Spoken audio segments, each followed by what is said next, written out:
हाय, hello, नमस्कार मैत्रिणींनो. स्वागत आहे तुमचं माझ्या यूट्यूब चॅनलवर. मैत्रिणींनो, अतिशय सोप्या पद्धतीत असं गावाकडचं एक सुक्या मच्छीचं भाजी दाखवणार आहे. हे बघा, ह्याला बेड्याची सुकटं असं म्हटलं जातं. आता ही बघा, ही बेड्याची सुकटं घेतलेली आहेत. अशा पद्धतीत ही सुकटं असतात. आता हे बघा, ह्यामध्ये गरम पाणी टाकायचं आहे. जर तुम्ही गरम पाणी टाकलं तर 10 मिनिटात हे चांगलं भिजून जातं आणि जर थंड पाणी टाकलं तर 1 ते 1.5 तास तुम्हाला ठेवावे लागेल.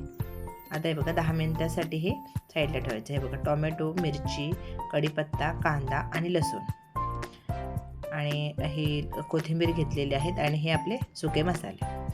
आता हे बघा 10 मिनिटांनी ना, हे बघा ह्याच्यात डोक्याचा भाग काढून घ्यायचा आणि पोटातली जी काही घाण असेल ती आपण चांगली काढून घ्यायची आहे आणि शेपटीचा भाग काढून घ्यायचा आहे. अशा पद्धतीने अजून एक दाखवते. हे बघा, डोकं काढायचं, त्याचं पोटामध्ये काही जे घाण असेल ते काढायचे आणि शेपट्याचा भाग काढून टाकायचा. अशा पद्धतीने सगळे आपण साफ करून घेतलेले आहेत. आता हे बघा, दुसऱ्या पाण्यात टाकायचं. अशा 2-3 पाण्यात स्वच्छ धुवून घ्यायचं आहे.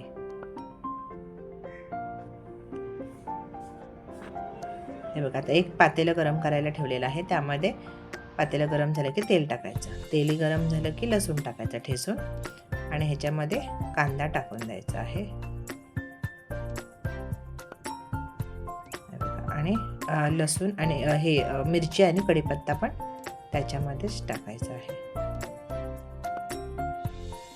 आणि चांगलं मिक्स करून घ्यायचं आहे. कांदा चांगला भाजून घ्यायचा आहे. आता हे बघा, कांदा जवळपास भाजलेला आहे. आता त्यामध्ये टोमॅटो टाकायचा आहे आणि तोही चांगला परतून घ्यायचा आहे. हे चांगलं शेकण्याचं मीठ टाकायचं आता त्यामध्ये चवीनुसार आणि कांदा लसूण मसाला, काश्मीरी लाल तिखट आणि अर्धा चमचा हळद पावडर, धने पावडर आणि गरम मसाला पावडर इतकंच टाकायचं आहे आणि हे चांगलं मिक्स करून घेऊयात. आणि थोडंसं गरम पाणी टाकायचं याच्यामध्ये आणि ह्या एवढ्याच पाण्यात आधी चांगलं मिक्स करून घ्यायचं आणि शिजवून पण घ्यायचं. आता झाकण ठेवून 1-2 मिनटं ठेवून द्यायचं आहे. हे बघा, आता चांगलं मिक्स करायचं आहे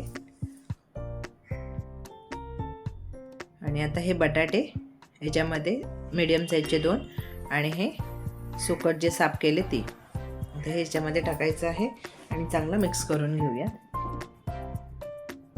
आणि ह्याच्यामध्ये गरम पाणी टाकायचं आहे आणि ह्याला आता चांगलं मिक्स करूयात. झाकण ठेवायचं 5 मिनिटासाठी, असंच ठेवायचं. हे बघा, 5 मिनिटांनी आपण उघडून बघूयात आणि चांगलं मिक्स करायचं आहे. याच्यामध्ये कोथिंबीर थोडी टाकायची आहे आणि परत हलवायचं आणि परत 5 मिनिटासाठी ठेवून द्यायचं. हे बघा, आता परत 5 मिनिटांनी उघडून बघितल्यावर हे झालेलं आहे. हे बघा, आता आपला रस्सा मच्छी रेडी आहे. मैत्रिणींना वेळात वेळ काढून माझे व्हिडिओ पाहिल्याबद्दल धन्यवाद. उद्या भेटू 3 वाजता.